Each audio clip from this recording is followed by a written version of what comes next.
So with that, let me turn to really the event this evening.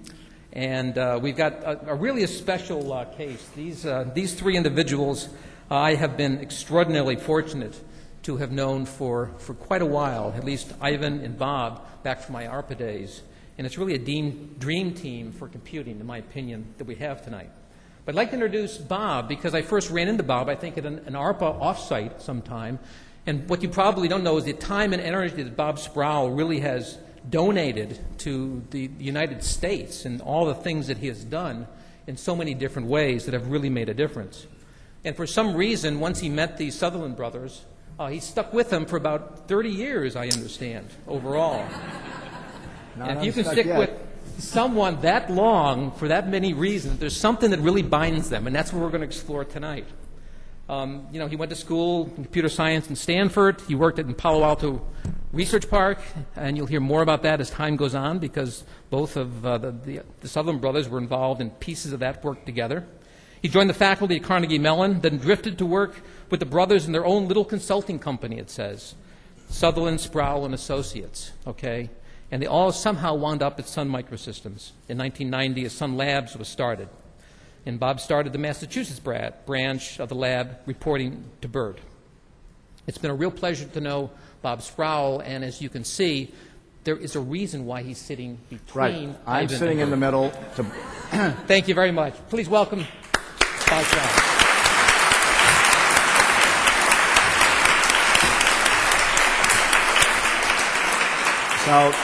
So you might think I'm here to break up fights, but in fact, I've never had to break up a fight. I don't think. At any rate, but in fact, my hardest job is going to be keeping these guys quiet. As you know, they're not shy. They could go on forever. The usual convention, my understanding, is that you give a full hour and a half to each individual, but we can't do that tonight. And I'm keenly aware that I need to save some time for your questions at the end of all this, and we were all on track until Ivan showed up with a box of unauthorized props. So we may have a little tussle here. No, that's not the box of unauthorized props. At any rate, tonight we're going to explore a bit of the careers of Ivan and Bert. By the way, that's Ivan and that's Bert. We're going to tell some stories, reflect a little bit about some of their insights and learnings, and especially celebrate the many people that influenced them. I'm the extraordinary beneficiary of their teaching and friendship. I trace it all back to taking my camera to physics class one Saturday morning when I was an undergraduate. I met another photographer whose roommate turned out to be one of those guys who goes searching around for the best classes at the last minute. And he found a class being offered by a newly arrived associate professor. It required that you go and talk your way into the class by being interviewed by the instructor. And, of course, it was Ivan offering a seminar in computer graphics, and I got completely captivated by this. But, of course, the other thing is he had a really nifty computer, a PDP-1 with fancy displays. And so I got my first taste of a personal computer. But we'll deal with all this later. We're going to start by looking a little bit at the careers of these two men, which actually have a fairly interesting overlaps. So you see Ivan's on the left there. He's the one on your left. And Bert on the right. He's the one on your right. Time goes down from the top, which is probably a solecism in the graphic arts world, but never mind. So, Bert, you get to start. Okay, well, I'm going to briefly run down and mention some of the things in these various activities. We started together in Scarsdale, New York, outside of New York City. And I graduated 2 years before Ivan did in 1953. I got a Navy ROTC scholarship to Rensselaer, went off and learned about electrical engineering there. Our father was an engineer, so it was kind of natural. We were doomed both to be engineers. We traipsed around. I think Ivan and I have been inside a large number of East Coast dams in very strange ways. Father was a civil engineer. At Rensselaer, I worked on a research project with a professor who wanted to do some atmospheric measurements, and he had a Cessna 182 and put some loudspeakers out on the strut, and we buzzed balloons that he let go to measure whatever the thing was. I got to fly in the back and operate the stuff, so I thought I'd like flying. So when I went into the Navy, I applied for flight training, went off and did that. then was transferred to Norfolk, Virginia, chased submarines in the Atlantic Ocean. Got out of the Navy then and went to MIT. Turns out, as you'll see, I actually followed Ivan. We overlapped there about 6 months. After that, I went to Lincoln Lab, where I did my thesis work as part of the MIT course. Got to know Wes Clark and all the wonderful people that were there. From Lincoln Lab, I moved down near Harvard Square, went to Cambridge, and joined both Beranek and Newman. They were an acoustic consulting company, but they're the folks who got the contract to build the ARPANET, which is now the Internet. I wound up running the computer science division, which was the group that built the 10X PDP-10 operating system. Turned into the Desktops 20 when Dan Murphy got annoyed with me and quit, went off. From BBN, I followed a lot of people from BBN out to Xerox PARC, was managing the System Science Laboratory. We'll tell you some more about that later. Finally, I was fired from Xerox and went off to Sutherland Sproul, where it was going. In 1990, we all joined Sun, and I'll turn it over first. I've spelled out all those names, so the next slide. Wiley. Oh, over on the side is a bar for Wiley. That's actually an interesting story. Bob Sproul's father was on the Wiley board. He got Licklider to start a R&D advisory group. Lick asked me to come and be part of that group, and in 1987 they threw in the towel and asked me to join the board. And I've been a board member of John Wiley & Sons ever since. Currently am still. Wiley's about not quite $1 billion New York Stock Exchange company. Currently I serve on the audit committee, so Sarbanes-Oxley is very interesting. Okay. Okay. Let's look at all the names. Oh, I'm sorry. Right. I just thought, if anywhere you want to exam, learn how to spell Rensselaer. It's not easy. He's the good speller. So, Ivan, you were the little brother.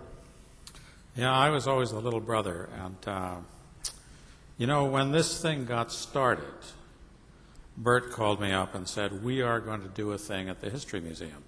Now, if the History Museum had called me, I would promptly have said no, because I know better.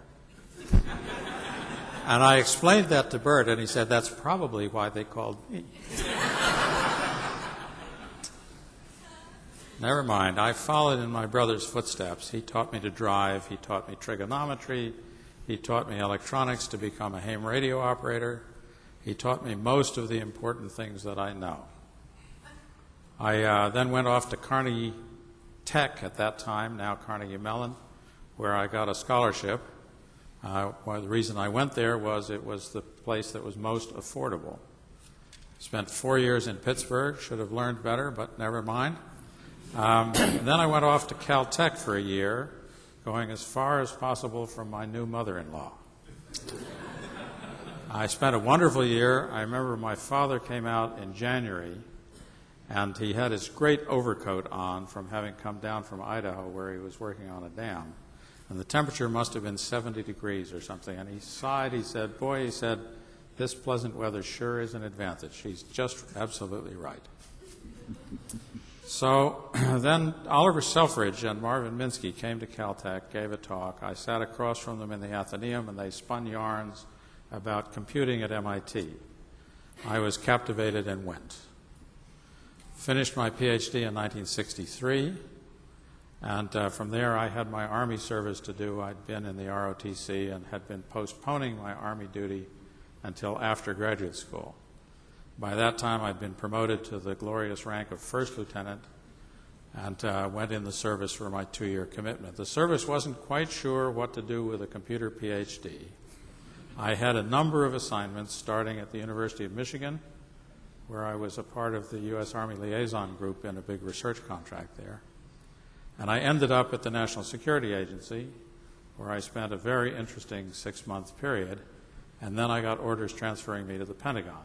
And the story was that Licklider had started the part of the Advanced Research Projects Agency that sponsored computer research and had gotten the best computer minds in the country working on the problem of how to make computers easier to program and more usable and so on, started what has turned out to be probably the premier research program in our field. And he decided to go back into private industry and leave the government, and they couldn't find anybody reasonable to take the job. And Bob Sproul's father was at that time director of DARPA. And he decided, for reasons which aren't clear to me, that I would be a reasonable person to do it. So I went to the Pentagon at age 26. And Bob Sproul Sr. had 2 military officers reporting to him. And we used to sit next to each other on his sofa in staff meetings. Major General Winnicky always wore his uniform, and Lieutenant Sutherland never wore his. And I called him sir, and he called me Ivan, and he may not have known that I was in the military service at all.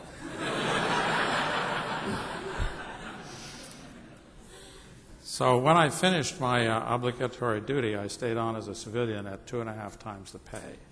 It's the largest pay raise I have ever had. It took all of 3 months to figure out how to spend it. Anyhow, I then took a job at Harvard University. You notice the crimson stripe there. Bert was careful about the colors. And that's where I met Bob Sproul. He wandered into my office one day and said, I want to take your course. It took me a while to connect Bob Sproul with Bob Sproul. But like father, like son, they're both very clever individuals. And Bob formed an association which I've enjoyed a great deal ever since. I've learned more from these 2 men on my left than from anybody else that I can think of. Just amazing. So what did I do next? Oh, then Dave Evans and I decided we'd start the Evans and Sutherland Computer Corporation. I convinced him it should be in Boston. Route 128 Company, that's the obvious place for a high-tech thing. His wife thought otherwise, arguing that he had 7 children and I had only 2. It was easier for me to move to Salt Lake than for him to move to Boston. That's why the company was in Salt Lake. I left there when the company got large enough that I didn't know everybody by first name. I'm definitely a small group person. Went from there to Caltech, actually with a little stint at Rand in between. Went to Caltech and joined Carver Mead to start the computer science operation at Caltech. And Dave Evans gave me some wonderful advice. He said, you're not big enough to do very many things. Focus on one thing and do it well. And that's the leadership that Dave had given at the University of Utah. Do one thing, do it well. University of Utah did graphics. Caltech, we did integrated circuits. Carver had some wonderful ideas about how to teach integrated circuit design, and we just did that. I remember one kid wanted to do a compiler thesis, and I said, what does that have to do with integrated circuits? So his compiler turned out to have 2-dimensional structures in it so that we could use it to compile programs about integrated circuits very well. Well, I got fed up with Caltech, and one day I came home to the house on the beach, and I said to Marcia, we're moving to Pittsburgh. And you can see a response like, who do you mean we? But turns out she was from Pittsburgh, and so the move was fairly easy. And I joined Bob there. We started Sutherland, Sproul & Associates. Bert joined us a couple of years later, and the rest is what we're going to talk about tonight. And here for the spellers is the corresponding thing. So let's go back to Scarsdale. As you mentioned earlier, your father was an engineer and mother a math teacher, or a teacher of math, among other things.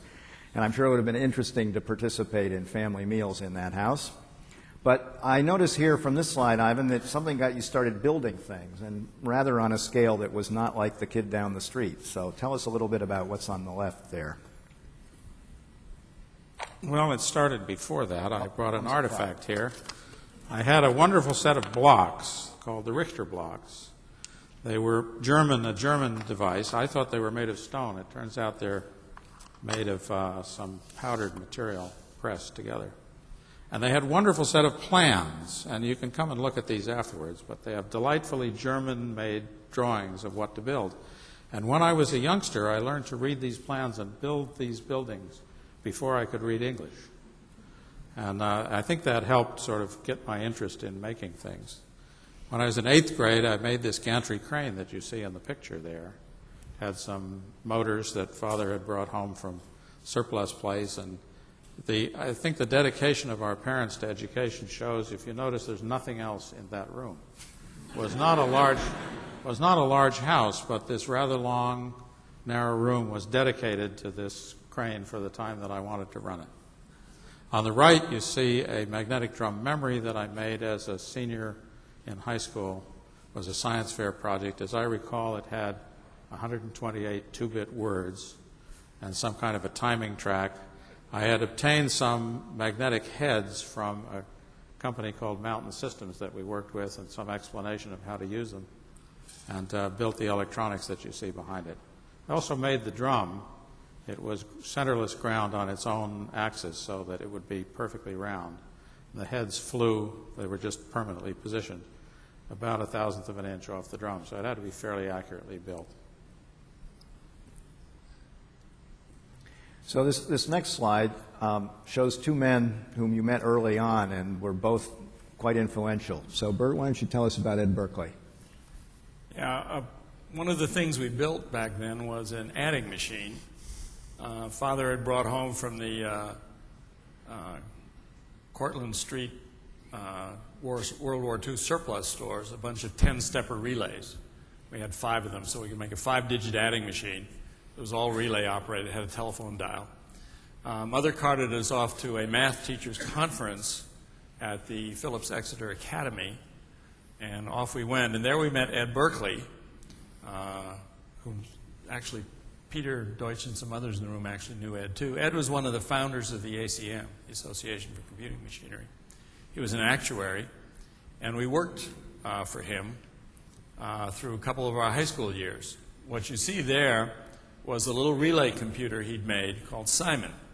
It ran off a paper tape, which is extending out to the right, and it was also a 2-bit machine. I think, as I recall, it had 15 words of memory. And one of the things that Ivan and I got to do was make it divide, which we did by having a table lookup divide. Since you know all the answers, it's not hard. But anyway, we'd go down to West 11th Street in New York, take the train down from Scarsdale, and we worked for Ed, building things. One of the things he wanted us to build was a maze like Claude Shannon made, and Ivan, you can tell that story. Yeah, Mother hated to drive. We lived in Scarsdale, about 20 miles north of New York City, and Shannon and Bell Labs was about 20 miles south of New York City, which meant to take us there, she had to drive all the way through New York City, a thing that's, I think, scared her to death, but her dedication was such that she did it.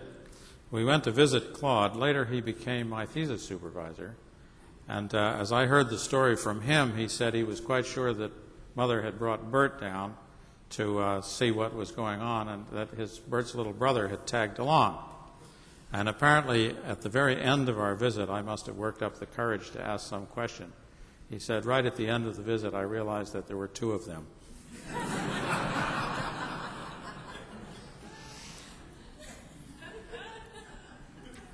Claude was actually a wonderful man. We can tell you lots of Claude Shannon stories, but maybe we'll save those for the question period.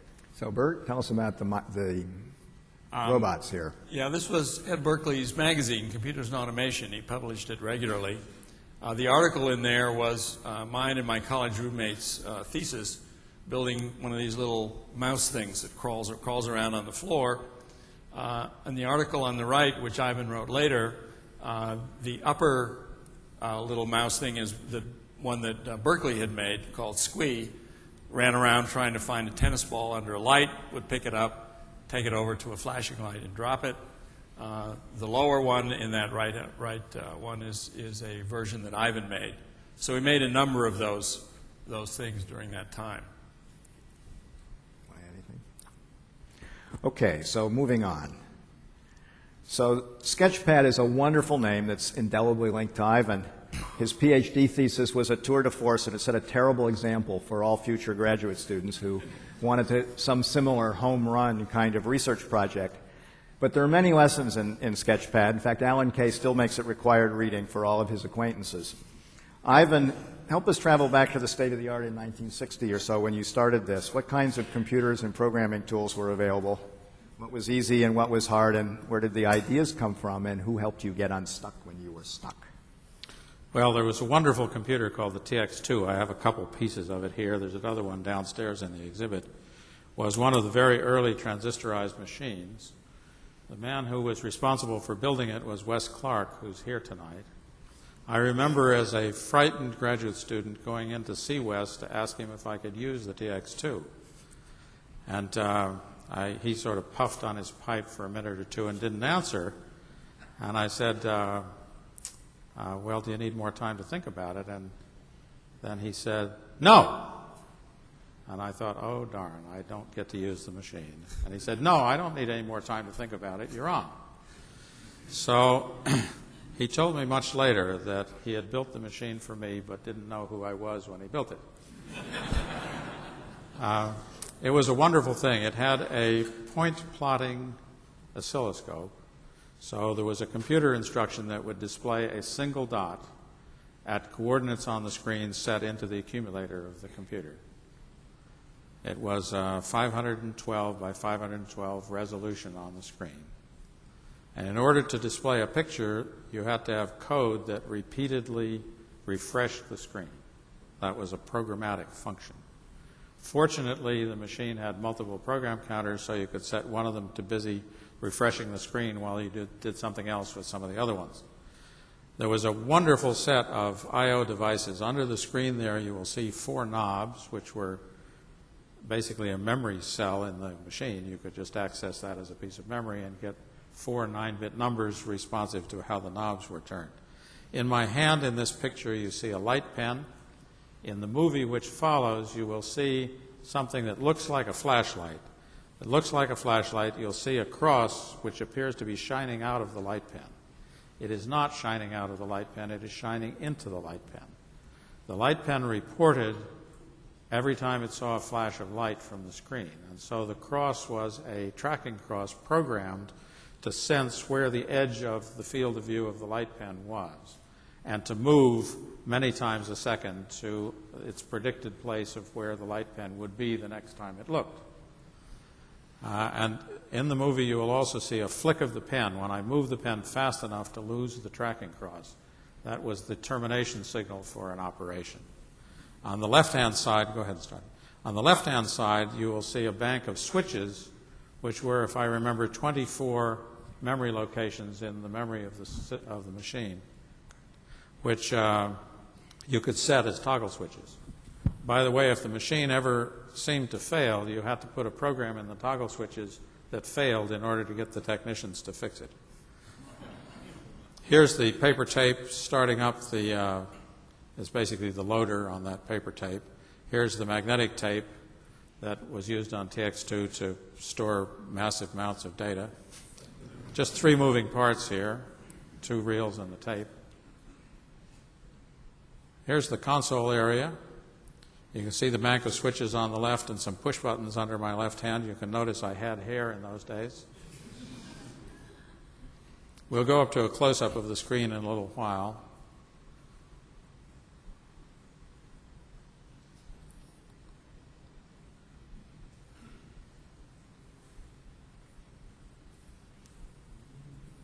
So here you can see the refreshing.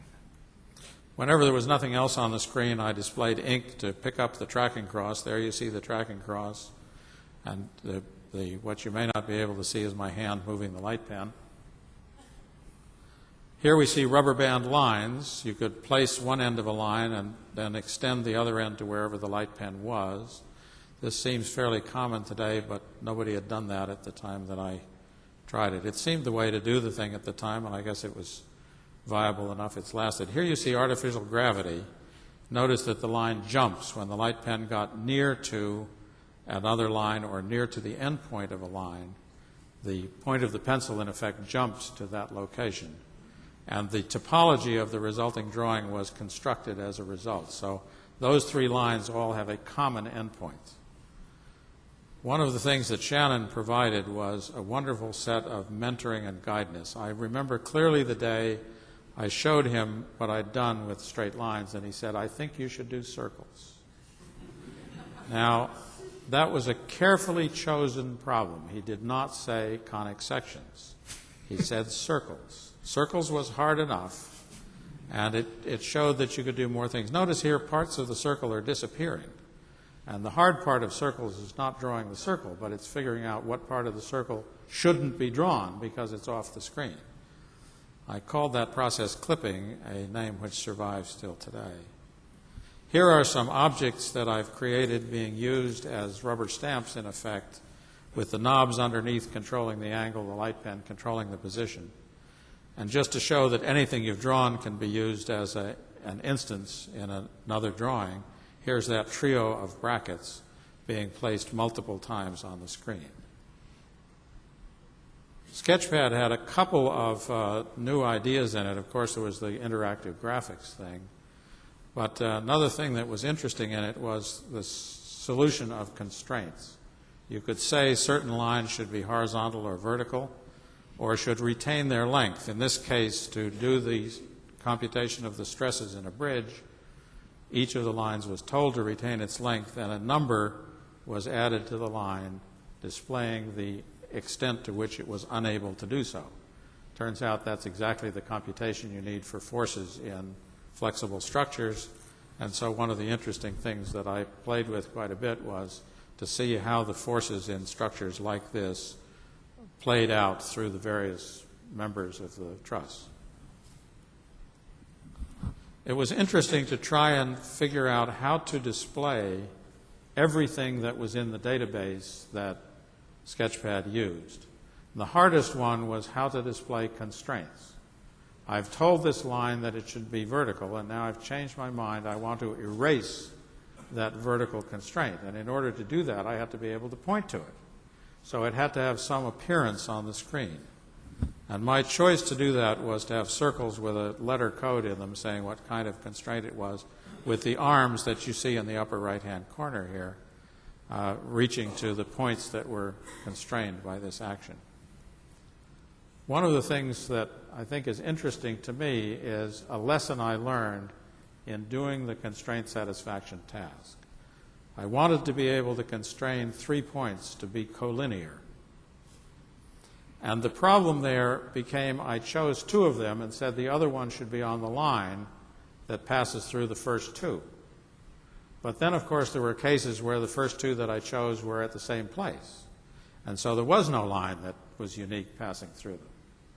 And so I realized I needed an expression that represented collinearity, that was symmetric about the 3 points. Didn't matter which order you picked the points in, you would get the same answer.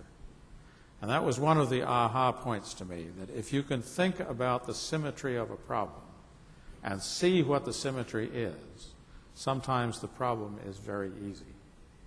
I can mention a bunch of such problems, but I think this particular time is not the time to do that, but I certainly can. Okay.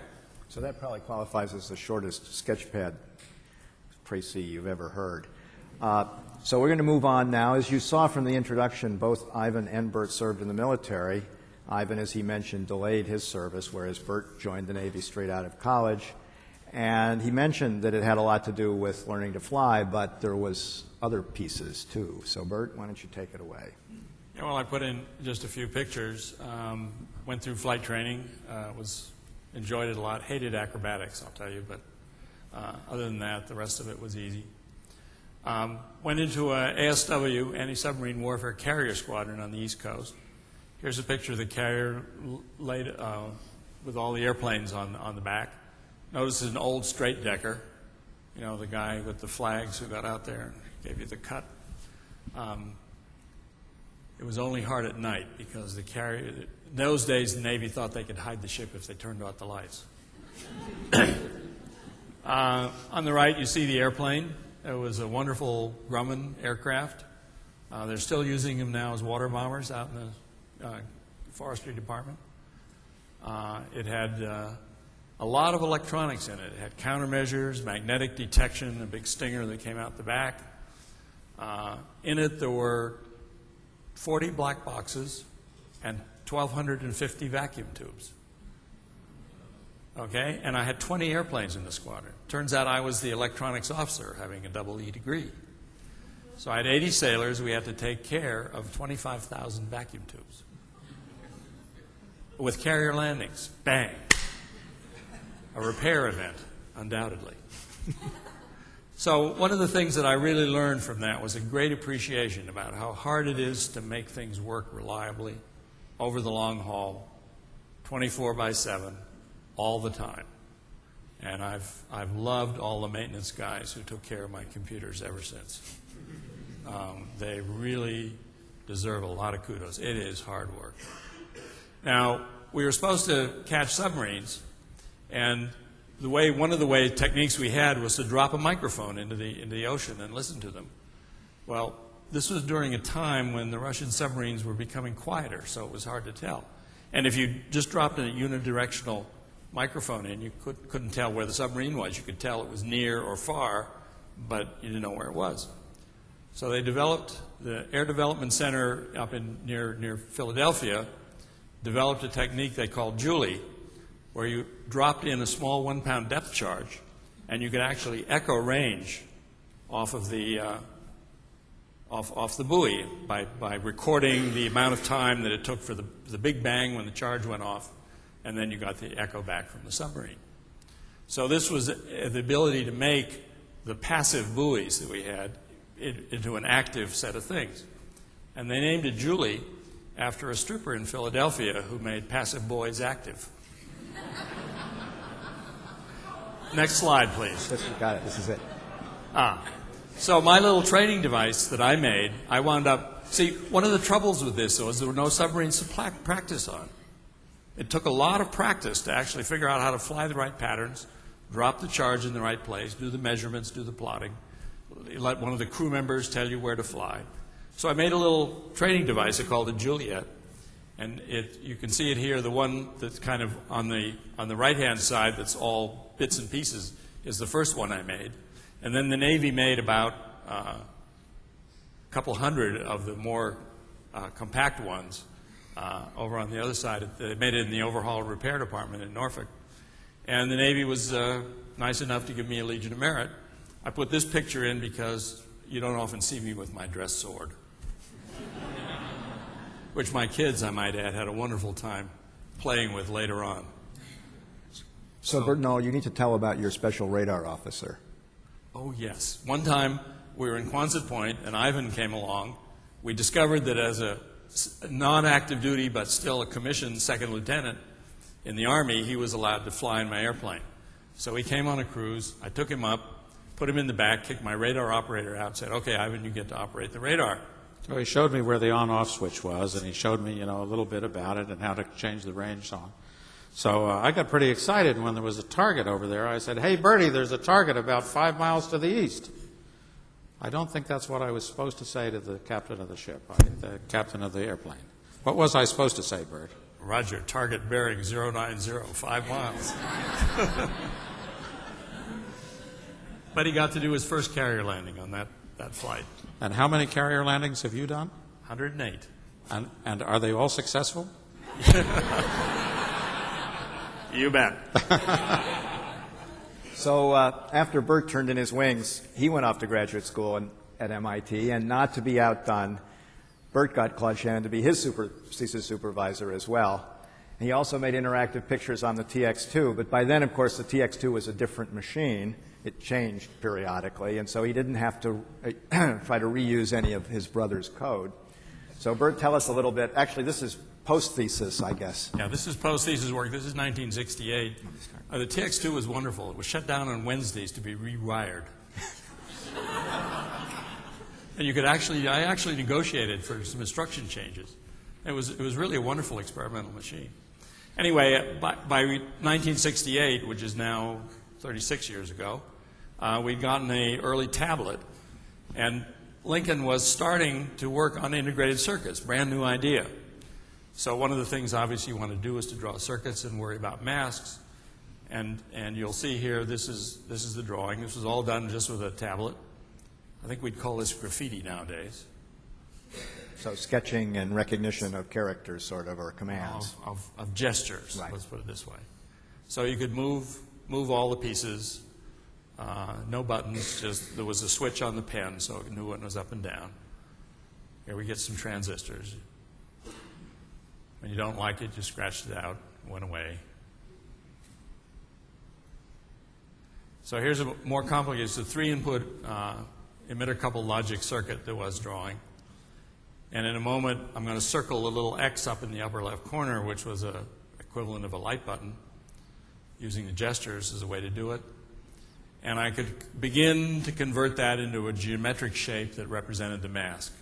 So this is the beginnings of the computer generation of IC masks.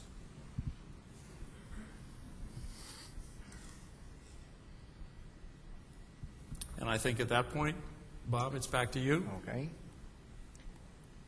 So, as Ivan already gave you a little bit of a preview, probably one of the most surprising career changes was being asked to lead in the Information Processing Techniques office at ARPA. And I know my father says he had a terrible time convincing Harold Brown, who was then the Director of Defense Research and Engineering, that a 26-year-old first lieutenant was the best guy for the job. And Ivan's already filled you in a little bit about that, but Ivan, tell us a little bit more about ARPA and how big your budget was and how you funded things then. Well, Licklider had had an Air Force colonel as an assistant. And when I replaced Licklider, the Air Force colonel vanished. I think Sproul Sr. decided that the Air Force would never talk to him again if he left him in place as the assistant to a first lieutenant. I was probably the rankest lieutenant in the service. Now, DARPA was quite an amazing organization. It was started in response to Sputnik, and its job was to try and do something about getting a U.S. Satellite in position.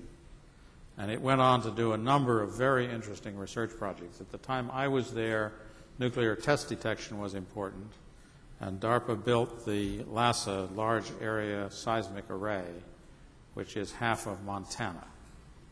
And that seismic array was able to detect all of the earthquakes that ever happened anywhere in the earth, figure out how deep they were and whether they were really nuclear explosions being done by folk who were not willing to participate in the proper test ban treaties.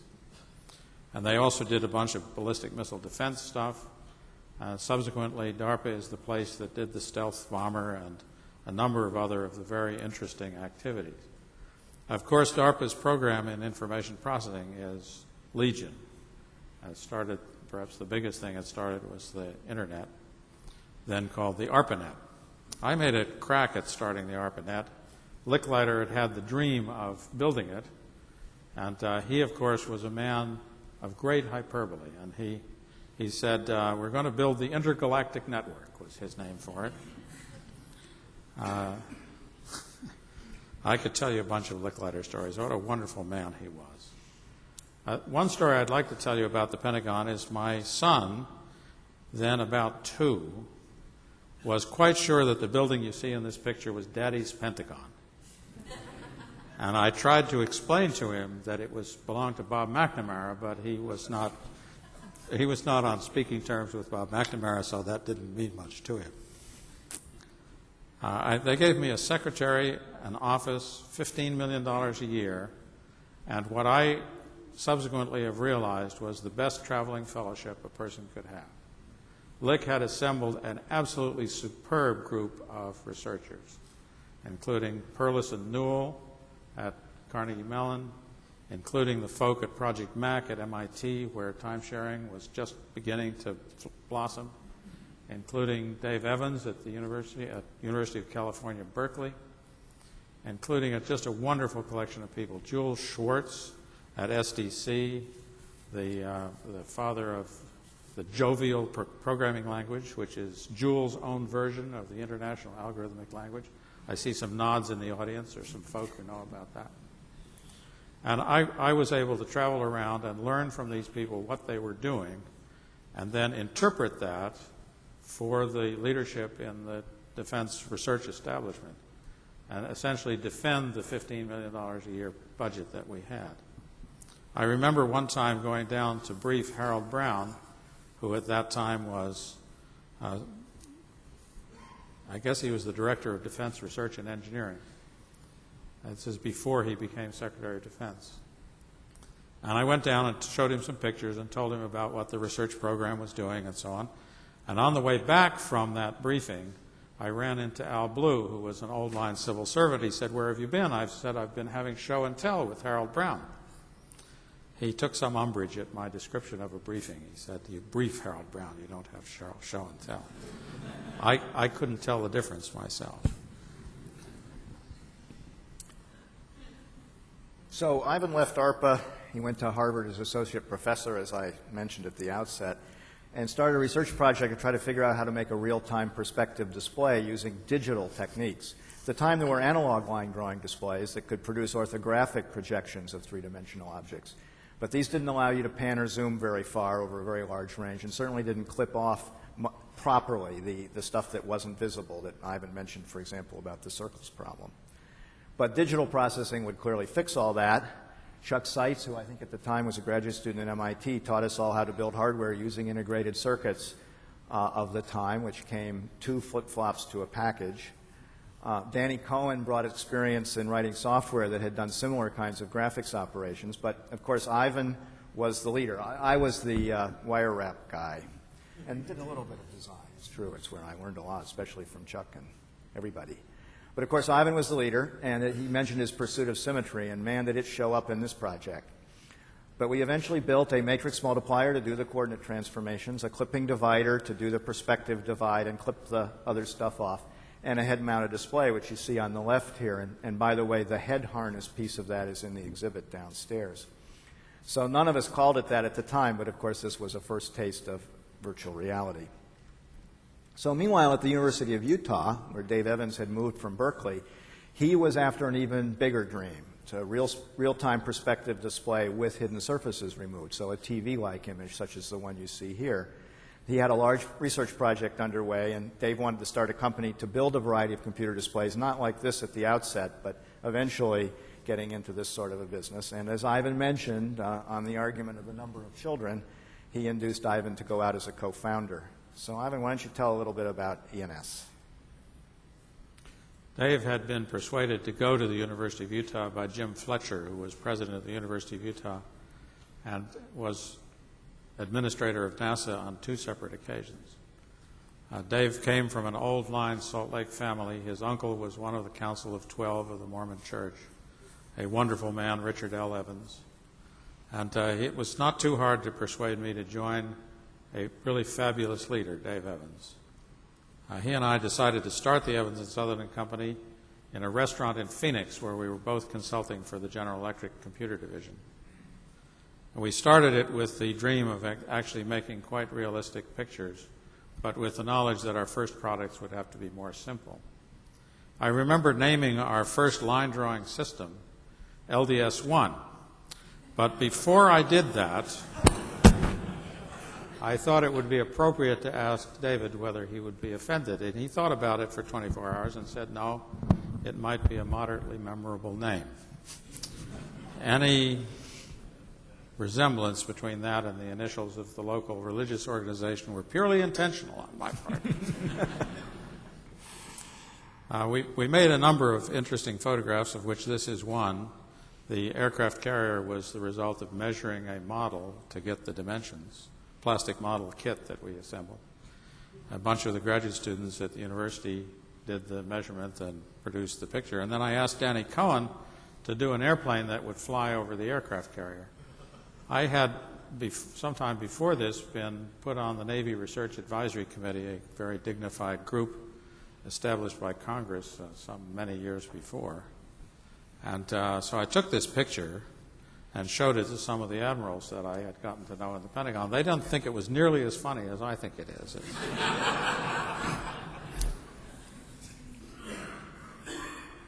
So, Ivan, this is probably time to mention a piece of work that you and I did together. In December '72, I actually spent a month at Evans and Sutherland when Ivan had come up with a notion for a research project to try to characterize hidden surface algorithms.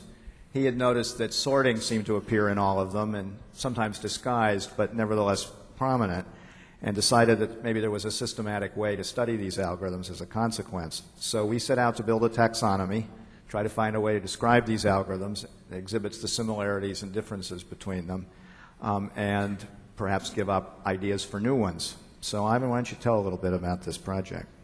I think there's a couple of interesting things about this, and the first has to do with the lesson in research management.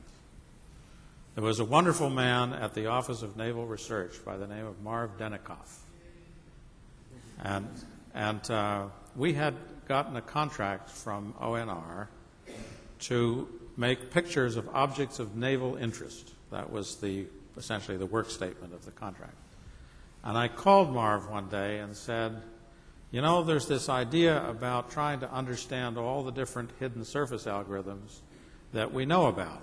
A hidden surface algorithm is one that calculates what parts of the picture won't be seen, the back side of things, the hidden material that's hidden by one object that's in another object. Turns out that's quite a difficult calculation. And so I called him and said, we've got some ideas about this, what should we do? And he said, just go ahead and do it. Work statement in the contract, be damned, it's good research, off you go. And that's really an enlightened piece of research management. Research, you don't know what's going to come out. And so you've got to be prepared for the surprises, for the ideas that weren't thought about when you wrote the contract in the first place. It's really important in research contracts to retain the flexibility, retain the ability to explore the exciting new things. That's one lesson that came out. A second one out of that work is the only way I know to be systematically creative. And it's to make a taxonomy. What a taxonomy is a bunch of boxes which have different characteristics. And the way you get the bunch of boxes is you figure out a bunch of different characteristics that the thing you're interested in may have. For example, if you were thinking about people, you might take height as one characteristic and hair color as another characteristic. So you might have hair of white, brown, red, blonde, 4 characters of hair color, and you might have short, medium, and tall people. Well, those 2 axes give you 12 boxes. And so you're now in a position systematically to explore short blondes, tall redheads, and so on, to see which interesting characteristics appear in each of these boxes. And what Bob and I did in the paper that you see on the right there with Bob Schumacher, who was also at the Evans and Sutherland Company, was to categorize all of the hidden surface algorithms that we knew along some axes which included what kind of sorting was being used. Was the sorting a quick sort, a logarithmic sort, a bubble sort, a substitution sort, and so on? And what was the sequence in which the axes were considered? Did the algorithm do depth first and then horizontal and then vertical, or vertical and horizontal first and then depth, and so on? And we were able to characterize the 10 then known algorithms into this taxonomy, and we discovered some empty boxes, which suggested some additional algorithms that nobody had yet written. Turns out none of them were very productive, but it was nevertheless a very interesting example. And Bob, bless his heart, did the task of figuring out the growth laws for each of these algorithms. Was it a order n or order n log n or order n squared in each case? And so it was possible to figure out which algorithms were appropriate for which kinds of pictures. And I think the really value of this paper was its ability to look at the growth laws and make it important to think about what the cost of algorithms would be when you were dealing with millions rather than just thousands of objects. So I have another sort of negative result to report about this paper, which is Ivan claims it's what drove him out of computer graphics. Once he realized that hidden surface algorithms were inherently sorting, he realized they were all going to be pretty boring. Apologies to those of you who've made careers about sorting. Well, Bob, there was that, but there was also all these clever young people who were... Yeah, well... I felt a little like a guy riding a bicycle in front of a steamroller, so I had to turn to the side here somehow. Well, so speaking of turning to the side, Ivan moved to Santa Monica in 1974. He and Glenn Fleck, which was, by the way, the guy that was supposed to be taking pictures of objects of naval interest, tried to start to make a company to make animated movies, which turned out to be about 20 years ahead of its time. So he spent a year, I guess, at RAND and wrote an interesting paper, actually, about scaling. But in 1976, he and Carver founded the computer science department at Caltech, as Ivan already mentioned. And one of the attractions of of Caltech was Carver's new ideas about teaching engineers how to design integrated circuits. So, Ivan, why don't you tell us a little bit about that? Well, there was a volleyball game. And I had got this volleyball game going at Harvard, took it with me to the Evans and Sutherland Company, and then took it with me to Caltech. And we played volleyball in the parking lot. And this was dandy, except the next building over belonged to Buildings and Grounds. And occasionally we had to move their automobiles in order to clear our court, which we did by the simple expedient of picking them up and moving them. The Buildings and Grounds folk took some umbrage at this, and a sign appeared in the parking lot saying, "No ball playing in the parking lot." Well, I complained to Bob Cannon, who was the Dean of Engineering at the time. He went and reasoned with the head of Buildings and Grounds, arguing, I think, that Buildings and Grounds worked for the faculty and not the other way around. And the very next day, there was a man out painting stripes in the parking lot for our court. The students apparently liked the volleyball game, and so you see the caricature on the left. Carver had the idea, and I certainly reinforced it, that the problem with integrated circuit design was not the transistors. Transistors are inherently small. They're small in one dimension, they're small in the other dimension. Wires are small in only one dimension and long in the other dimension. And so inevitably it is the case that the problem is dominated by the wires, not by the transistors. In fact, the cost of multiplying two numbers is today dominated by the cost of getting the two numbers in one place so that they may be multiplied together. Mathematicians write equations with the symbol x in the first equation and the symbol x in the second equation, knowing full well that those two symbols represent the same value, and without considering the cost of moving that value from one equation to the other. So mathematicians tend to ignore this wiring problem. Carver and I wrote this paper in the Scientific American, which pointed out that wiring was the cost. We got some rather interesting correspondence from the mathematics community the next month. So do you want to talk a little bit about Carver's ideas about design? Certainly. Carver had observed quite correctly that the lithography process, which makes integrated circuits, has a limited resolution. And he described the smallest distance that the lithography process could resolve as an important number, which he called lambda. And he said, if you make all of the objects that you represent in the integrated circuit simple multiples of lambda, integrated circuit layout becomes a chore that an ordinary mortal can deal with instead of some very highly trained, very carefully planned activity. And thus he reduced what had heretofore been a rather esoteric art practiced only in the hidden interstices of certain corporations to something that could actually be taught in academia. Bert will tell you a little bit about the spread of that technology. Right. In fact, it was Bert who helped get Carver's ideas spread widely. He was director of the System Science Laboratory at Xerox PARC at the time and induced Carver to come up regularly as a consultant. But you get to tell the rest of the story. Yeah, I had met Carver with Ivan down at Caltech, engaged Carver to come up every 6 weeks or so, gave him the charter. I said, Carver, your job is to come up here, run around my laboratory and make trouble, which he managed to do quite nicely. But one of the results was that when I took over the lab at Xerox, I had rearranged the program, as most new lab directors do. And Lynn Conway sort of was not doing what she was doing before, and she hooked up with Carver, and the two of them put together to make this Meet Conway book, which was actually a very interesting exercise in development of teaching methodologies. The facilities at Xerox PARC were terrific to make a prototype book. There was the WYSIWYG, what you see is what you get capabilities. Bob had done the Xerox printer. So they could make a very respectable looking prototype book about 1.5 inches thick. And it got used in various pieces and sent around to different professors in different universities to be debugged. Just like a program, you need to debug a teaching methodology.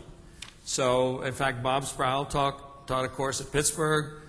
Classes were given up in the University of Washington. And finally, I sent Lynn Conway off to teach her class at MIT. And the chip that you see here on the right was the result of the class projects. Students started in September, learned the design methodology, built a simple little project. I think one of those is Guy Steele's scheme list processor. And the designs were then sent over the ARPANET to the lab at Xerox. We got the mask made here. Hewlett-Packard donated the fab. And we were able to send the chips back to the students at about the middle of January. And they could actually see the result of their integrated circuit design. Well, this worked very well, and it's mushroomed and grown ever since. And that moved into the Moses facility that's now available from University of Southern California. Ivan is still using it today for a lot of his prototyping stuff. For a very reasonable price, a few $1,000s, you can actually take your design, get a prototype chip made.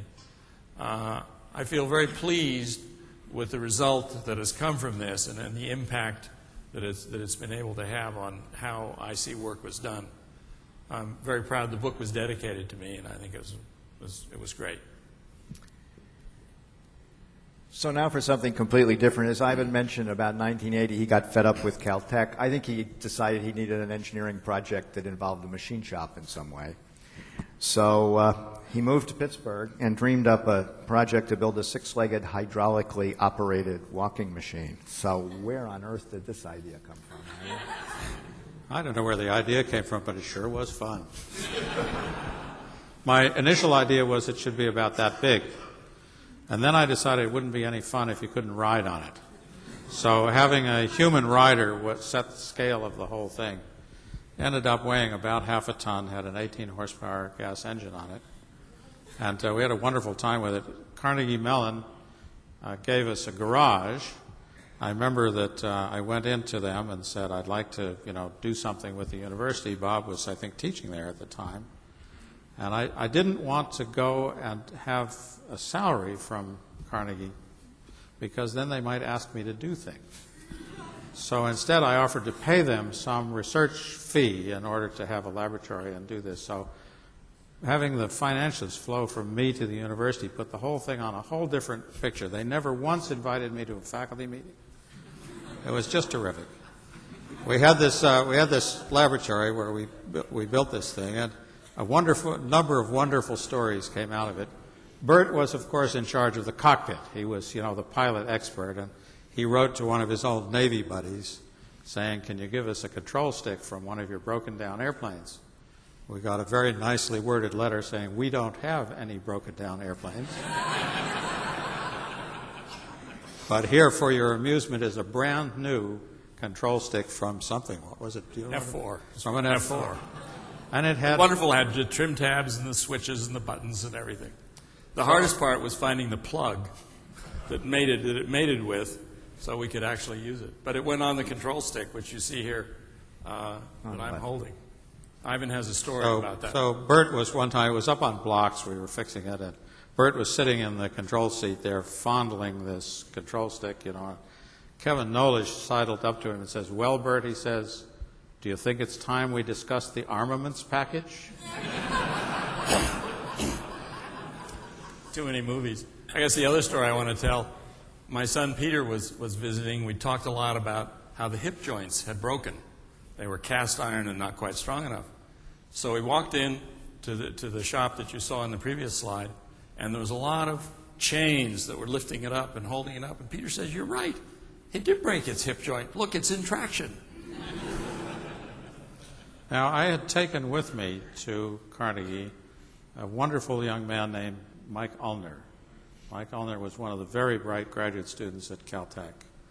And when he got his Ph.D., I took him with me as a postdoc to Carnegie Mellon. And he knew me very well, and we got to be quite good friends. And a student at Carnegie by the name of Mark Donner showed up. and wanted to get his Ph.D. working on this program. And on the right-hand side here, you see Mark Donner driving the walking machine. Mark Donner finished his first program to control the legs and came to me and said, "The program's done. It's time for you to test fly it." I said, "What do you mean, me? You wrote it. You drive it." So there he is driving his program. So one day we were getting set up for a run, and there was some cylinders that we had water in rather than hydraulic fluid to control the steering and one thing or another. And I had just finished filling those, and I ended up with my thumb over the end of a piece of Tygon tubing, which went up into a bucket that hung up high so we could siphon the water out of it. And I just finished, doing this job, and I ended up with my thumb over the end. And I thought, what am I going to do now? If I let go, the water's going to go all over the floor. If I pull the Tygon tubing out of the bucket, I'll have to put it back in again and tape it in, which was quite a laborious job. So I thought I'll just blow the water out of the tube. So I stuck the tube in my mouth, saying, at which point Mark Donner, who didn't yet have his Ph.D., said, "You'll never be able to do that." And Mike Ulner, who did have his Ph.D., said, "Never underestimate the power of the professorial windbag."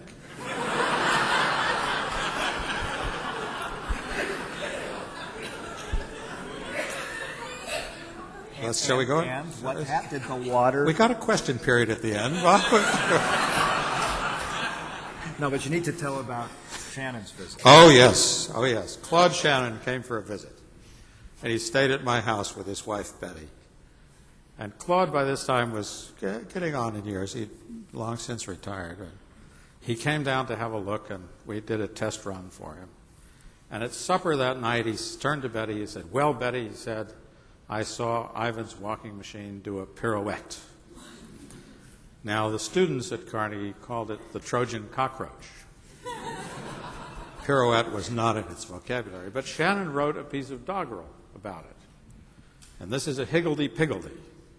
The form higgledy-piggledy, so-and-so. Okay, so here we go.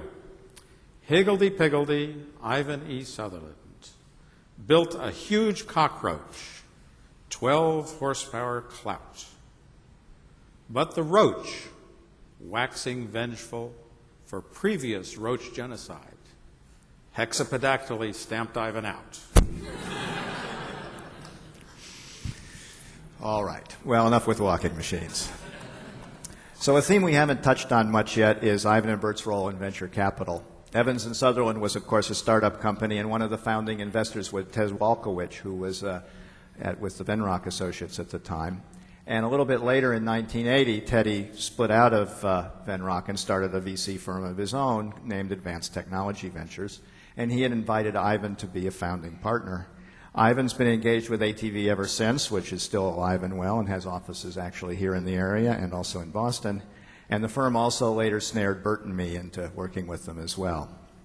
So Ivan approached, of course, we were the techies, you understand, and only later came to realize the other aspects of the venture capital world. And Ivan in particular early on looked for patterns, rules of thumb that might help judge the VC business. So Ivan, tell us about one of these, but only one.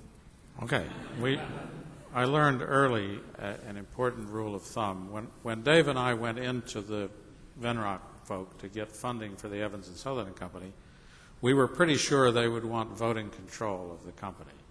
So we were fully prepared to sell them 60 or 70% of the company and keep the rest ourselves. And we went in to see them, and they said, "We never take control of anything.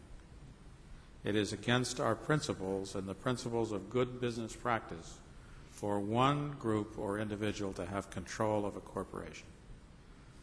We believe in the three-legged stool, that we think that the rule of reason applies in board of directors meetings if no member of the board has a veto over what goes on, because then the board has to come to a reasonable conclusion that seems sensible to everybody, and misbehavior on any one individual or group doesn't bring the company down. I think this is the best rule of thumb for venture activities that I know of. I've seen it violated in both ways, where the entrepreneurs had too much control and where a single venture firm had too much control. and both of them are not good. So while Ivan was involved heavily in evaluating and doing deals, Bert was more interested or worked more with the operations of the partnership. For quite a while, ATV and Sutherland Brown Associates shared office space out here in the Bay Area. And these two groups were somewhat similar. They were both partnerships, fairly small group of people that worked well only if everybody trusted one another. And Bert was stalwart in keeping both groups going and helped ATV get past some difficult events. Bert, why don't you tell us a little bit about it? Well, it's I guess the one thing that was most important to me personally was when I moved into the ATV office, and Jeannie Treichel, who's been with me for nearly 30 years, came along and helped hold us together. There was a young associate named Jos Higgins who had just started there. And Jos and I learned about the venture business together. We served on a number of boards together and got to understand about the whole business of trust in a partnership as to how it can go forward. You have to let the partners do their own thing, but you have to have enough confidence in their ability to make the decisions that it will all work. So we had actually a very good time doing this. We got to read 700 business plans a year some years. It was quite an interesting ride. We sort of the other end. Bob and I early on had used to go consulting, and we'd come back and say, "What did you do today?" Well, we did a consulting day of industrial psychotherapy, listening to the problems in the company. When you get to be on the board, you get to see the other side, and you've got to really try and deal with the managers. Ivan's comment about control is really a very, very important issue. If you don't get it right, you're going to have trouble. So let's go ahead. Okay. So, Ivan, I used to think that in research projects you had about a 3-year time constant. You'd throw yourself passionately into a project for about 3 years, plus or minus, and then move on. But for more than 15 years, actually starting with the machines we built at Harvard, including your entire tenure in Sun Labs, you've been concentrating on designing asynchronous circuits. So why is that? How did you get passionate about that particular style? Well, clocks are for wimps. I have a T-shirt some folk gave me that say that. It was interesting to think about what are the problems of dividing a design into manageable pieces. And it has always seemed to me that big, complicated designs need to be broken up so individuals can deal with them in their own way. And the one thing that the synchronous design style, with its clock being distributed everywhere, a beat of the drum for everybody to march to, the one thing that prevents is for an individual part of the machine to beat its own drum, to go at its own pace, whatever pace that might be. Way back at Harvard, when we did the graphics pipeline for the first head-mounted display, Chuck Seitz had introduced us to the notion that the different boxes could each have their own rhythm and that they could synchronize with each other with handshakes in order to make a system which operated smoothly but where each part was designed quite separately. Wes Clark had explored in some detail at Washington University in St. Louis an asynchronous set of macro modules from which one could plug together quite complicated computing systems and expect them to work independent of the lengths of the cables that you use to put them together with. And that kind of independence of the tyranny of the clock. One of my friends said the clock was invented by some German so we could all be late. And the independence from that clock was an important way to divide the design into pieces. I sort of kept that interest at hand, but I was in Australia one time, summer down there, winter here, and lying on the beach, and I had this idea for a first in, first out register set in which the entire set of latches was totally symmetric from front to back. By looking at the data path, you couldn't tell which was the input end and which was the output end. The only distinction that provided you an arrow in the whole thing was one inverter in the control logic, which faced in the direction the data was to flow. Now, I didn't believe when I first had this idea that it would actually work. It took me 2 or 3 months to convince myself to try it. But I tried it, and it worked, and it was really, really very, very promising idea. It worked by sort of leapfrogging from one half-latch to another. I published that eventually in the Turing Award paper that's in the ACM thing that goes with that. And we started exploring that. When I went to Sun, I needed a focus for a research project, and asynchrony seemed to be it. So we have this sort of tradition in the group that the hourglass is rather more our symbol than the thing you see on the screen up above. Okay. So much of Bert's career was spent managing research labs. As he mentioned, he ran the computer science group at BBN that did the 10X operating system and also early speech recognition work. And he moved on to Xerox PARC, which you've also heard about, and finally ran Sun's lab for several years. Actually, I think you may be the longest tenured lab director. At the moment, that's true. By the time he took charge of that lab, though, he had devised his own management style and some guidelines for managing research, which we've tried to capture here to give him a moment to proselytize. Well, yeah, this is my own personal view of how you manage all those butterflies that are flipping around doing really interesting things. You can't terribly manage them. But you get to control which projects you approve and what you're going to let happen. So people ask me, how did you decide for Sun Labs what to do? And I said, well, it's very simple. There are 3 ideas. First off, you got to have some related novel idea. And this is not one that just says, so-and-so is an interesting problem. I'm going to goof around in this area and hope something turns up.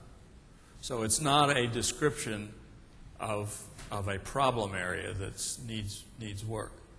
It's some kind of a germ of an idea that you can provide a plausible explanation of how it could go forward and actually produce a solution. The other key thing in my mind was always the dedicated champion. In the government contracting world, they call him a principal investigator. But if you don't have somebody who will stand up and say, next couple of years of my career are going to be devoted to scratching this itch, you don't have a project. And in a research lab, there's hopefully you're resource limited, not idea limited. So you got more ideas than you can afford. And you got to say, as a manager, you have to say no a lot. Because if you have too many projects running at half speed, you'll get nothing done. So you can do a few things well. And Ivan, that goes way back to the Dave Evans advice that you had. Thing I used to tell everybody and those in the audience who know, I said, a research lab is a teaching institution. Good ideas come into a single mind. In order to be used, they have to go into many, many minds. And the way you do that is called teaching. The result has an implied curriculum because you've got to get the ideas out. They've got to be used. A thing that very often happens is you overfill your budget. So I always believe that contingency funds are necessary. At Sun, I used to say to the top management, don't forget, if we knew what we were doing, it wouldn't be research.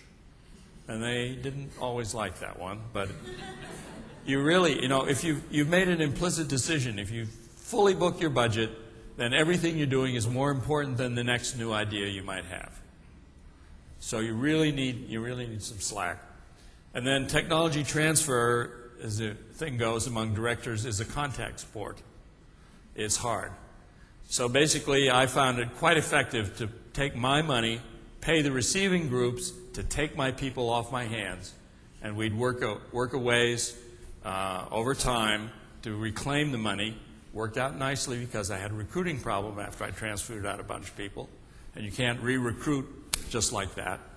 So it worked out fairly nicely, and I would like to publicly say Sun had been, in my tenure, a wonderful supporter of the research. I could actually turn money back and not get my budget whacked the next year. So they were a very, very enlightened group, and I had a wonderful time doing it.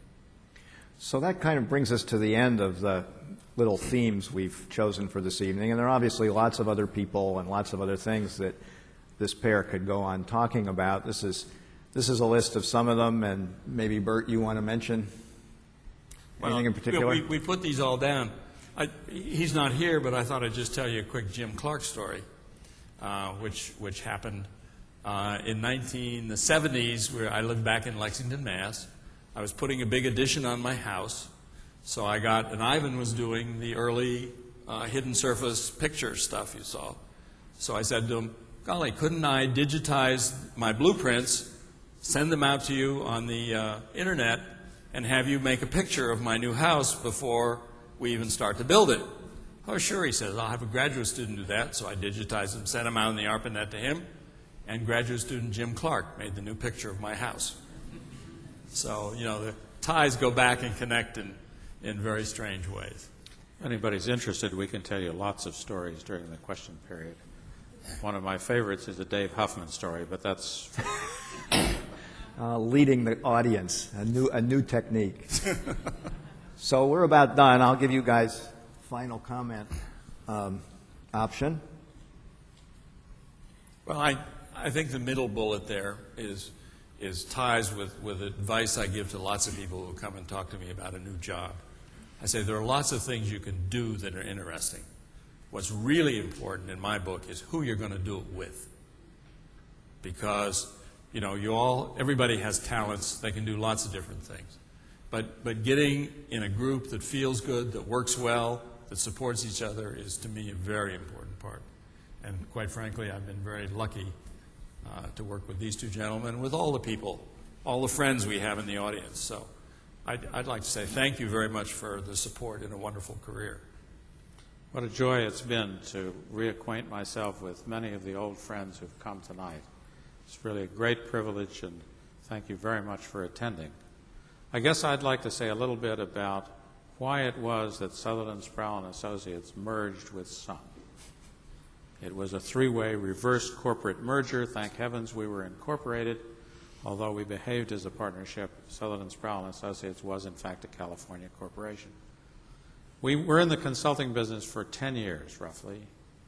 And during that time, we did some technology. We did a walking machine. We did a little bit of asynchronous circuitry. But basically, the consulting business is consumptive of intellectual resource. It is not a business in which one can regenerate one's batteries by having regular contact with clever colleagues. And we decided after a decade we'd had enough of that, and it was time to go into an environment that was generative of intellectual resource instead of consumptive. And indeed, Sun has been a wonderful, wonderful place to generate new intellectual ideas, work with wonderful people, and try and change the future. I was asked if I would comment on making some predictions about the future in one of the well-known magazines, and I declined and said, if you want to know about the future, you need to ask the young people who will create it. And I have a great belief in young people. I think that young people don't know what can't be done, and so they go ahead and do it. And one of the great joys of my life has been watching the young people who've come through my life develop and become leaders in their own right. I remember Alan Kay when he was a graduate student.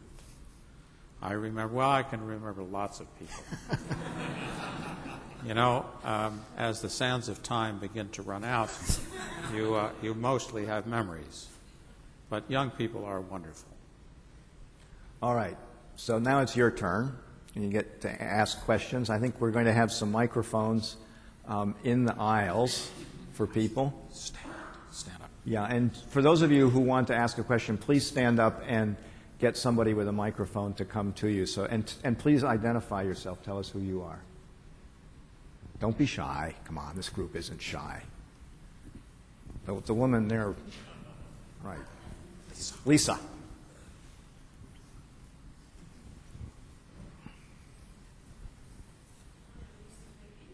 And you're not on.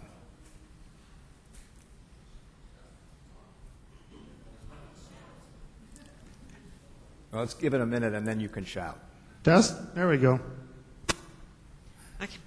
Davey, I wanted to ask the professorial windbag Did you get the water back in the bucket?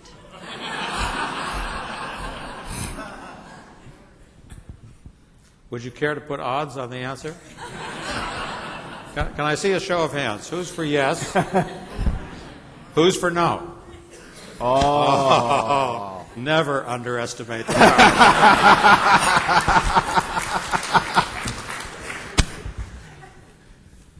I can't resist. David Sheridan from Stanford. So I've been sitting here puzzling about your symmetry principle, and I don't get it yet. So I guess I've been puzzling about your symmetry principle, and what are the other examples you apply this to? Oh, symmetry is really an amazing thing. One of the problems that I came across in an antenna design course was I have a balloon which is charged with electric charge on the surface of a spherical balloon. And by a mechanism inside the balloon, this balloon is inflated to become larger and then deflated to become smaller. So this is a sphere which changes diameter but is uniformly charged. What is the radiation pattern from this sphere, please? I'm sorry? No radiation, absolutely. The sphere is symmetric, and radio waves are, have an orientation. So a symmetric object cannot radiate radio waves. Okay, it just isn't in the cards. The idea of symmetry is a very powerful idea. Another example, I have a network of resistors. Consider all a square array of resistors. So a resistor between 2 points, another resistor, extends out to infinity. They're all 1 ohm resistors. What is the resistance between 2 points as measured by an ohmmeter? And the way you deal with that is you say, I put current in at 1 point and take it out at infinity, and I can calculate the resistance for that. I put current out at the other and put it in at infinity, and the superposition of those two things, just the symmetric thing, tells you what the resistance must be. And it goes on and on and on. I was looking at some molecules today, or a few days ago, with one of the guys, and the symmetry of the structure kind of tells you things about what the shape of the molecule has to be. Symmetry is everywhere. How come it is that people have a twofold symmetry? It's there. It's what could be more like my right hand than my left, and yet more different. Well, and I guess I can comment, Ivan. I think in many of the things that you've done, if you can find a symmetric or nearly symmetrical solution, you wind up doing half the design work, or whatever the degree of symmetry is, because the replication or some kind of mirroring or something that's one of the symmetry properties winds up essentially reducing the different parts of the design. Well, on the other hand, it can be a bad thing, too. I remember automobiles that used to have right-handed lug nuts on one side and left-handed lug nuts on the other side, which is nicely symmetric, but a damn nuisance.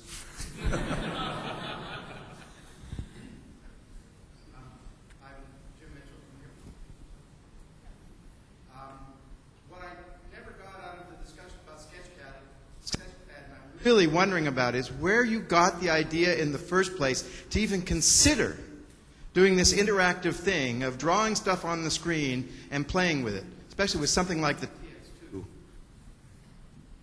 That idea come up? Well, goes back to my mother. So one of the things in grade school was that textbooks had to be covered. And all of my friends in grade school had covers that were nice plastic things bought in the bookstore that said Cornell or, Michigan or something on the cover. And Mother was from Scotland, and she alleged as how we didn't have enough money to buy that kind of thing. But Father had blueprints, which were nice, large, heavy sheets of paper. And so my books were covered with blueprints. And I was kind of bored in class, and I would sort of look at these things, and there were drawings mostly of dams, and I would look at these things and try to figure out what they were. So I had been interested in drawing forever. I mean, I have here these wonderful drawings from the set of blocks. And so sort of something to do with drawing was pretty natural. Now, there were some ideas about how to do drawing there at TX2 at the time. There was a couple other folk had tried to make drawings in various ways. And I think I just sort of got interested and started playing around And then the idea that the light pen gave you a computer between the stick and the point of the pencil. I mean, that's the key idea, is that the computer is an intermediary between what you do with your hand and what appears. One of the things I hated in drafting class in college was that when you erased, you got all that crummy rubber stuff, and the soot from the pencil lead got all over everything. And it was beautiful. On the screen, you go erase, and it's gone. There's no crud left over. So it was wonderful. Don't forget, these were not the first pictures that had been made on computers.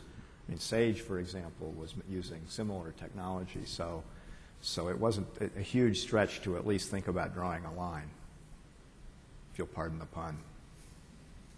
Ned Chapin here. You mentioned Ed Berkeley, and I remember Ed Berkeley telling me also the same thing that you reported, that try to hire somebody who's young because they don't know it can't be done.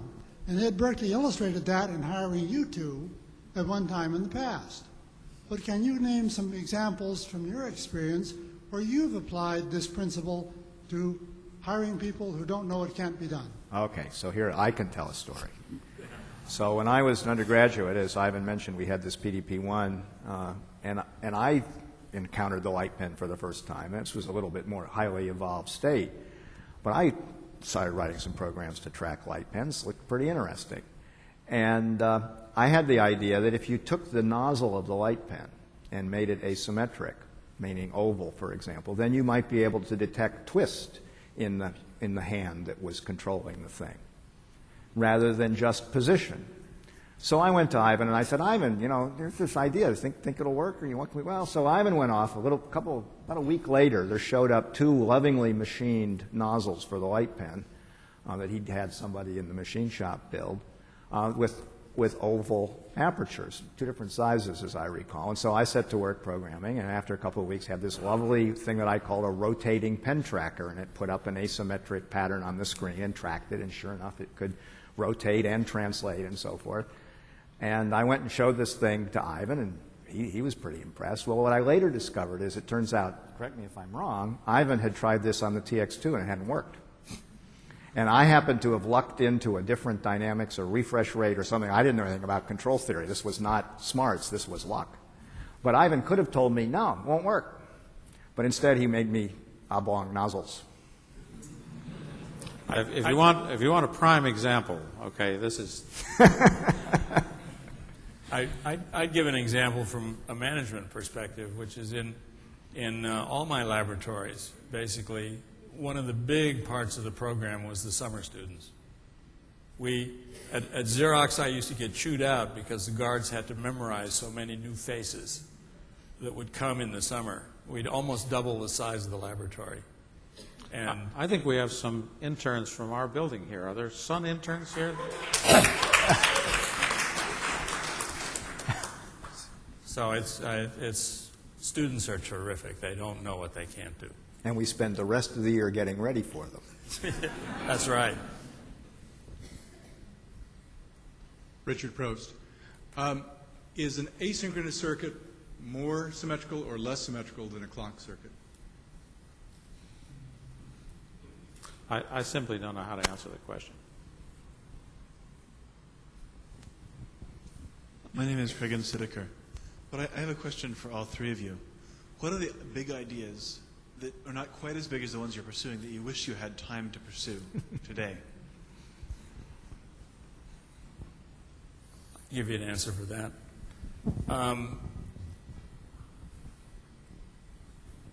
One of the things that strikes me as really important is, we live in a four-dimensional space, X, Y, Z, and time.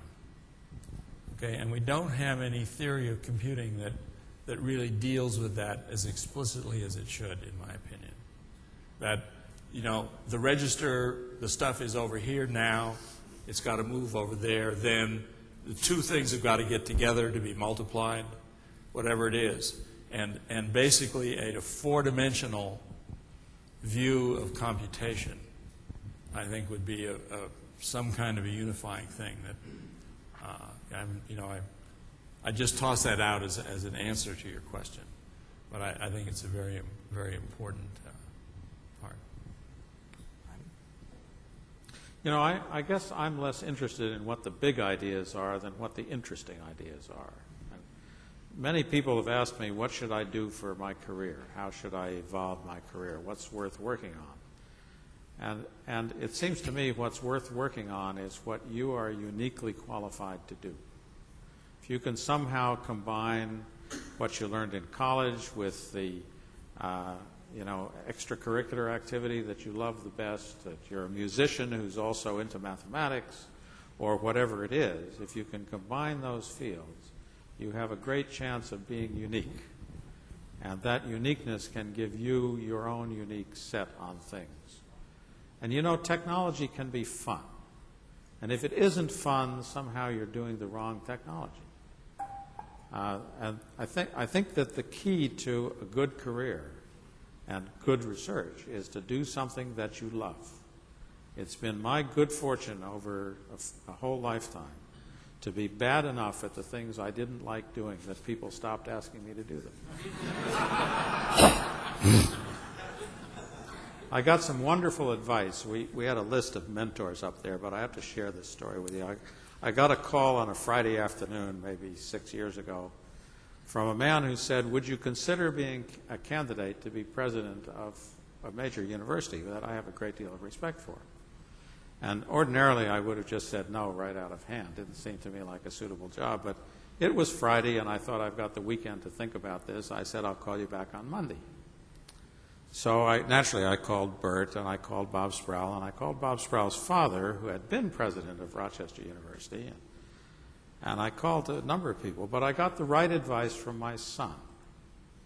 And when you get counsel and mentoring from your son, it's a wonderful, wonderful feeling. And what Dean said to me was, he said, Dad, he said, does this job sound like fun? And I said, no, it doesn't. And he said, Dad, don't do it. He said, you're no good at things you don't think are fun.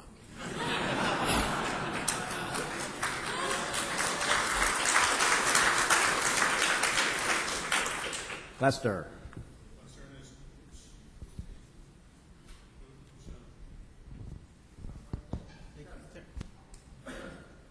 Okay, Wes. They keep turning it off in that room. You can just speak up. Yes. Acting as a show, Ivan, please tell us the Dave Huffman story. So Les has asked Ivan to tell the Dave Huffman story if you didn't hear it. When I was a graduate student at MIT, Dave Huffman was a young assistant professor. Huffman is famous for Huffman coding, as you all know. And one day, Russ Pfeiffer had brought into our office what was called a space pistol. And what the space pistol was a plastic hemisphere about this big that had a diaphragm on the back. And there was a plunger with a spring and a rubber tip on the end. And you would cock it by pulling this plunger back, and then it was held by the trigger mechanism. And when you pulled the trigger, the plunger went down, struck the diaphragm, and about a 1-inch hole in the front of the hemisphere controlled the vortex of air that came out like a smoke ring. But of course you couldn't see it without the smoke. And we discovered we could put a candle out at the far side of the office with this thing, carefully aiming and then squeezing the trigger. The vortex moved across the room quite slowly, and suddenly the candle would go out. And Dave Huffman stuck his head in one day when we were doing this, and he mumbled something about kids playing with toys. And just at that moment, the candle went out. And Huffman's eyes got big, and he said, let me see that. Okay, now that's chapter 1. Okay? Chapter 2 comes from Bert. When we had moved into our house in Lexington, we moved next door to Dave Huffman. So we got to understand a little bit about Dave. And in his backyard, for picnics and parties, he had made a giant one of these. He'd taken a garbage can, put the back end held with a half of an inner tube, bolted around, and put a cone on the front. And you could go stand across his yard, and he'd whack it with a sledgehammer, and woof, it really, really must you up across the room. So that was the part of the story too. I guess I'll tell one more. Shannon came over to the house for dinner one time, and he came with his bongo board. Dave Huffman was also very pleased with a bongo board. He'd go out and he'd practice balancing. Shannon came out and showed up with his bongo board, which is a round disc with a bowling ball underneath.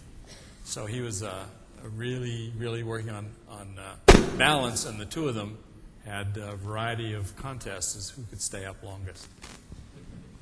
That all gets into Shannon's stories if we're not careful. No, come on, more questions. All right, so this is a somewhat strange question. So, Ivan, I first met you in the early 80s at ARPA, and within a few minutes we discovered that we had a common toy, one that you had built and I had learned to live with. The name was Schooler.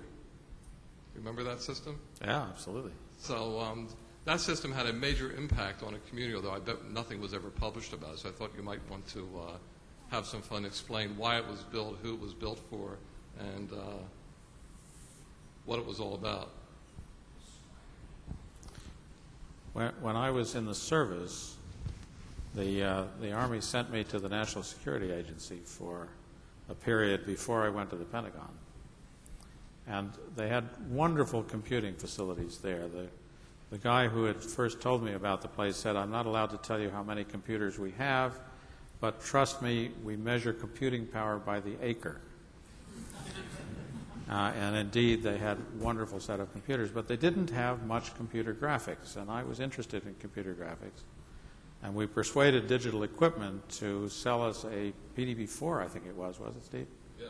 A PDB-4 with quite good displays on it, which we called the Schooler system. We had some nice knobs to control things with and so on.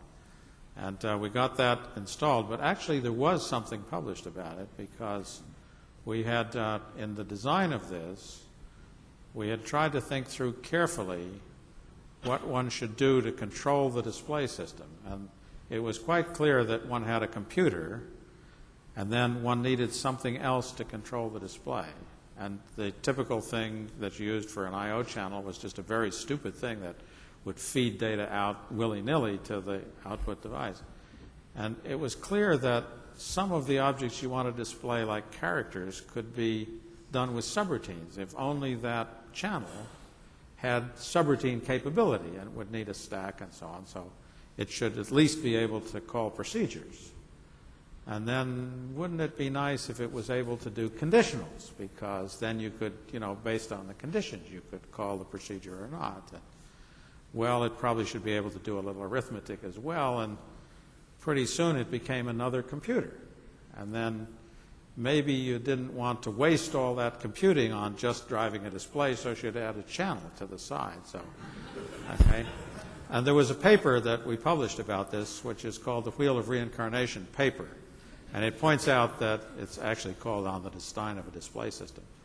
But the issue here is one that says, when do you stop adding bells and whistles to a design?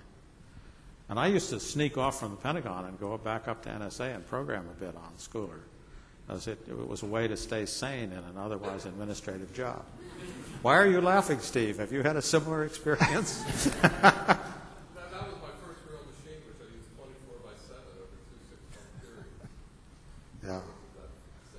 I've tended to be better at starting things than finishing them, and I'm glad to know that it got some good use. We added a couple of racks of additional instructions. I see.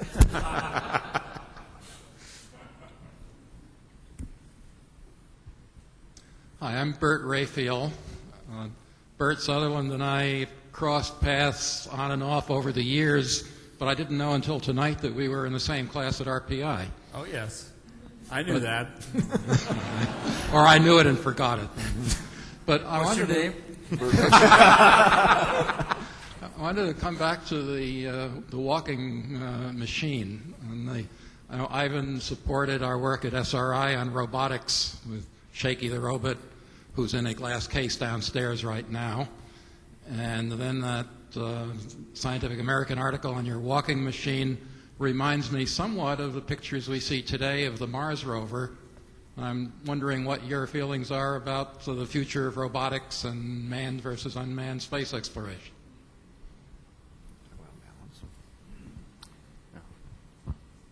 You know, Mark Rapert built some experiments in legged walking machines at Carnegie Mellon about the same time I was there. He's co-author of that Scientific American paper. But he set out to solve the balance problem from day one. And he built basically a computerized pogo stick. And it's actually a very simple device. It has a hip joint that controls the position of the leg. And he discovered that making a computerized pogo stick balance is actually quite easy. And of course, a pogo stick is ideal on rough terrain. There is, however, the problem that it's only dynamically stable and not statically stable, so maybe that's not a good idea for Mars. I don't know about that. But the big lesson that I learned out of the walking machine task was that balance is an essential part of legged devices and beings that are of a scale where inertia matters. You'll notice that all of the six-legged animals are very small. They're of a scale where inertia doesn't matter very much.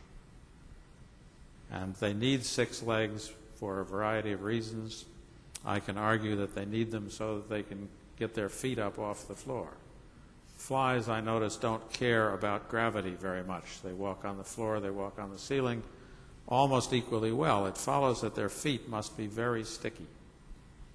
And so if you have only 2 feet, how do you lift one of them up if it's sort of stuck to the ground? It's not an easy challenge. If you have 6 feet, you have a tripod left on the ground whilst you lift the other tripod up. And so I can argue that 6 feet is the wrong number of feet for anything that's, more than a very few pounds in weight. And indeed, the six-legged walking machine would in fact tip. If you were moving at any speed and one of the front legs was off the ground and you stopped suddenly, it would recover, of course, because it was statically stable. But quite clear that balance and leaning, as you lean a bicycle into a turn, so a runner leans into a turn when he runs. If you watch a football player who's just scored a touchdown at full speed, they lean back tremendously in order to be able to stop. And we aren't very conscious of our inertia as we move around the world, but at a very much smaller scale, inertia matters much less, and other forces matter more. So that's a lesson I learned out of that one. Len? Len Chustik. One of the career dilemmas that many of us have grappled with is industry versus academia for research. All three of you have done both. Is there an easy way to characterize the difference, and what would your advice be to the upcoming generation of researchers? Well, I must say that, the best thing to me about CMU was the students. It was a little hard to be a colleague with my colleagues because they were so damn busy with the students. But it was really great to have student colleagues. They were smarter than I was and had a lot more energy and had this property that we've talked about of they don't know what can't work. And so despite all of the great things we try to do to bring interns into industry labs, I think actually the universities have the key asset here. And shame on them if they can't figure out how to make it the key asset. I think there's a difference in time scale, too, that if you look at sort of how the United States does the development of new technology, the 10-year and longer time scale is principally the realm of the university. We have a university research establishment in this country that's the envy of the world. And it's sponsored largely by government, but also by other forms of public funds, foundations, and so on, that are able to put money, relatively unrestricted grants, into academic institutions in the full knowledge that good stuff will come out. Maybe we don't know what it'll be before we start it, but good people will produce interesting things. From the government point of view, that's an investment in the future.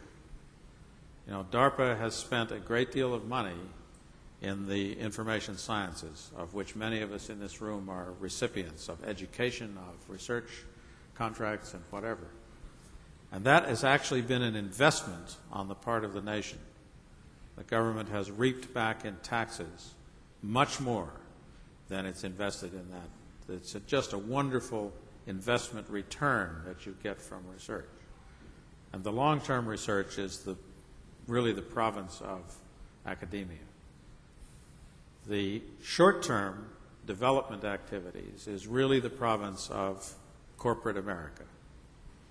I had this terrible experience at the Evans and Sutherland Company when we canceled our principal Look into the Future project, and the stock price doubled.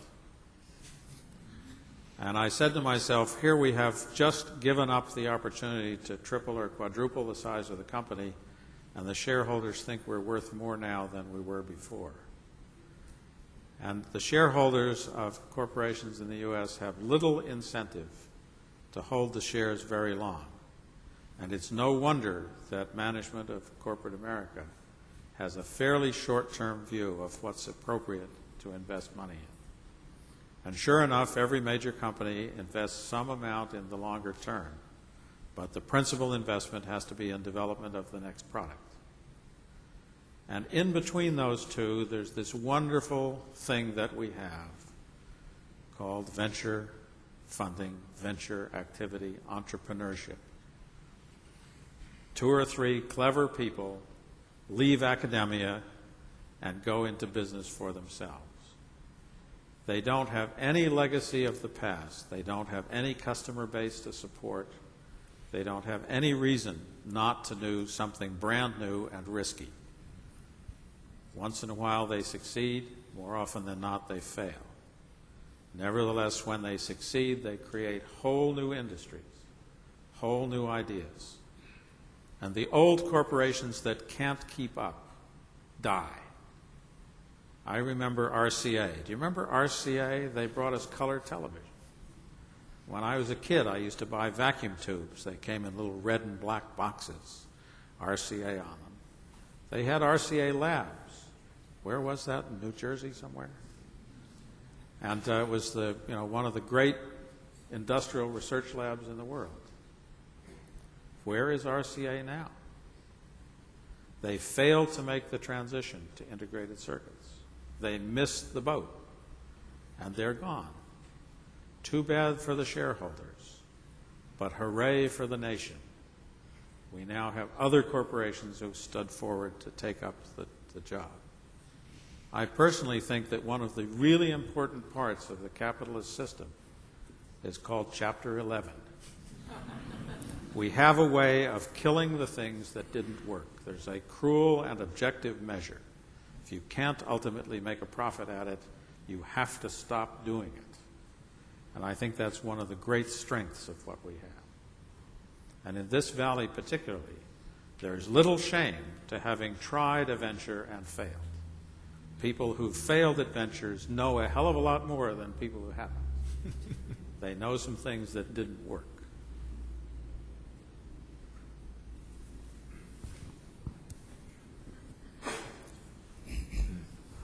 I'm Peter Deutsch, and you know, until this evening, I don't think I knew that you guys had crossed paths with Edmund C. Berkeley also. Yes, you did too.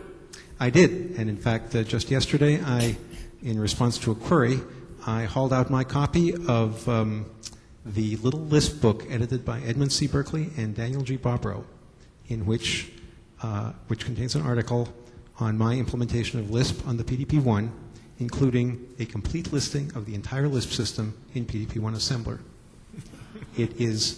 That listing is about 20 pages long. Has an interpreter and a garbage collector. But at any rate, the question that I was going to ask is really to Ivan. In my former career as a software developer, I've seen a number of software languages that attempt to integrate asynchrony either at a somewhat superficial or at an extremely fundamental level. And the more asynchronous they are, generally speaking, the harder they are to use and the more thoroughly they have failed in terms of usability and adoption. And it seems to me that there's some very striking parallels, or very substantial parallels, between the linear thread of control in software and the idea of synchronous clocks in hardware, and that there are going to be some tremendous challenges in understanding how to think about designing with totally asynchronous circuits. And I wonder if this was something that that you have some thoughts on that you'd like to share. Well, I think I'd like to distinguish between asynchrony and concurrency. Okay? Asynchrony is pretty easy. Everybody needs to announce when he's done, and you need to make use of the done signal so that you don't start things prematurely, and so on. I mean, that's pretty straightforward stuff. Now, concurrency is just plain hard. Okay? It's brutally hard. And we wrestle with that on an almost daily basis. What, in fact, we've done in my research group is largely to retreat from doing very much concurrency because it is too hard. And we focus most of our attention on pipelines where each thing does its own thing at its own pace and talks only to a predecessor and a successor. Now, one can make branching pipelines pretty easily. You can have two successors or two predecessors. If you have two predecessors, for example, you can have some rules for how you serve them. For example, you can serve them on demand, or you can serve them alternately, or you can serve them on some other schedule. And in each of those cases, it's pretty easy to make the local circuitry that makes it work. And so you can build things that are akin to the freeway system, where automobiles merge and diverge as needed. And you can build communication systems out of such devices. There are, of course, some nasty hookers. The worst one may be the deadlock problem. And you see in San Francisco fairly strong emphasis on don't block the box, because you can easily cause a traffic jam when nobody can move because stupid people have gone into the intersection improperly. And I think there's just the tough concurrency problem. Now, the software folk in the operating system business particularly have had to wrestle with concurrency. They've had to deal with how do I get the disk system or the drum system or the tape system or the communication line for the network or whatever it is to function concurrently with other things that are going on. And they've invented a whole bunch of techniques of semaphores and one thing and another that you will know a lot more about than I do. But one of the principal things that every computer has today is a test and set operation of some kind, which is the fundamental thing that you need to be able to do this kind of concurrent activity. But it's hard. I have traced some of the most obscure bugs I have ever seen in not very complicated concurrent systems, which end up not functioning. You start them up and they run for a while and then they stop. And the seeds of why they stop now are 20 or 30 steps earlier in something that resulted in deadlock. But I think the difference between concurrency and asynchrony is important. What's going on, as I see it broadly in the computer field today, is a study of concurrency. People have realized that transistors are so cheap, you can have virtually as many processors as you want. And they should all run concurrently. How do I divide up my problem so that all of these different processors can work on it? It's a little bit like, how do I divide up my design problem so I can finish it? Does anybody know what an IBM man-year is? It's 720 guys trying to finish the job by lunch.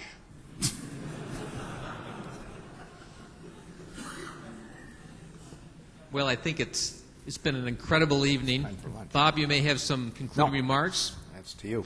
I want to thank you, all three of you, so much on behalf of everyone in the Computer History Museum. Thank you for a wonderful evening and a great vision, wisdom.